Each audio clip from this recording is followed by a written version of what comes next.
বন্ধুরা আজ সকালে আমি অফিসে যাচ্ছিলাম তখনই হঠাৎ করে অ্যাক্সিডেন্ট হয়ে গেল। বললাম আরে কে রে মাথা ফাটিয়ে দিল। প্রিয়া নিচে নামো। না না প্রিন্স, তুমি এটা করো না। আমরা তো একে অপরকে ভালোবাসি। ওদের আমি এখন দেখাচ্ছি। দূরে সরে যাও, তোমার গা থেকে একটা বিশ্রী গন্ধ আসছে। কে জানে তুমি আজ স্নান করেছো কিনা। আজ ওদের আমি ছাড়বো না। প্রিয়া শিগগিরই আমার গাড়ি থেকে নেমে যাও। আরে ও হিরো, তোমার গাড়ি তো নো পার্কিং এ রাখা, তাড়াতাড়ি সরাও এটা। এই দিকটা এসো না ডার্লিং।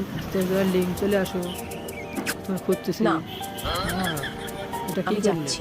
আমি চলে যাচ্ছি। আরে এটা কি করলো রে ও? এটা কি করলো? এই অসভ্য ছেলে কি করলে? আহা মজা পেয়ে গেলাম। মজা পেয়ে হ্যালো, গেলাম। গেট খোলো। গেট খোলো প্লিজ। আরে তুমি এখানে? আমি তোমার জন্য তুমি এসেছি আমার তো। পেছনে কেন ঘুরছো? কিন্তু আমার তো ঠিক এই ঠিকানাই আসার কথা ছিল। ও মা ফোন করেছে। বাবা, যে ছেলেটা এখন তোমার কাছে এসেছে সে তোমার ছোটবেলার বন্ধু প্রিন্স।